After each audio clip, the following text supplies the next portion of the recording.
Guys, আসসালামু আলাইকুম। আজকে আমি রান্না করব বাঁধাকপি, আলু আর ডিম দিয়ে ঝোল। রান্না করার জন্য আমি প্রথমে কড়াইতে বাঁধাকপি, আলু আর ডিম সেদ্ধ করার জন্য বসিয়ে দিয়েছি।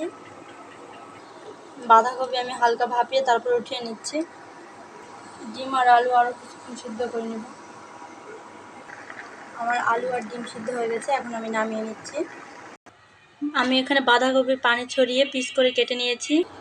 তারপরে কড়াইতে দিয়ে দিয়েছি পেঁয়াজ কুচি, তারপর দিয়ে দিচ্ছি সরিষার তেল।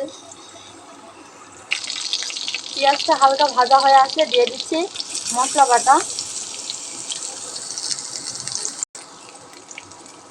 দিচ্ছি পরিমাণ মতো হলুদের গুঁড়া, মরিচের গুঁড়া, অ্যাড করে দিচ্ছি সামান্য পরিমাণে পানি।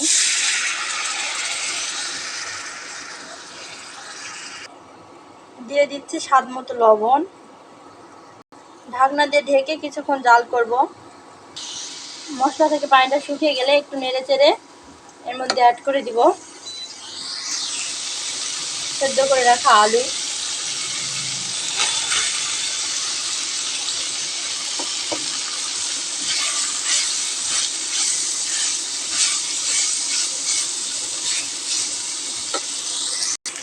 তারপরে অ্যাড করছি পরিমাণ মতো পানি।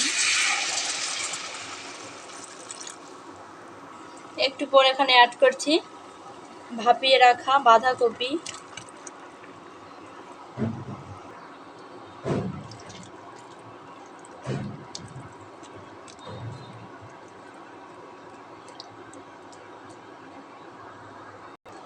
আবারও ঢাকনা দিয়ে ঢেকে কিছুক্ষণ রান্না করে নিব।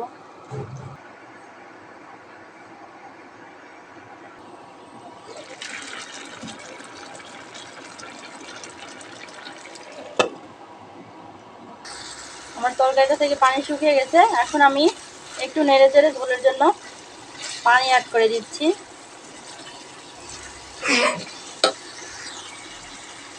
দিয়ে দিচ্ছি সামান্য পরিমাণে পানি, আর একটু জাল করে নিব।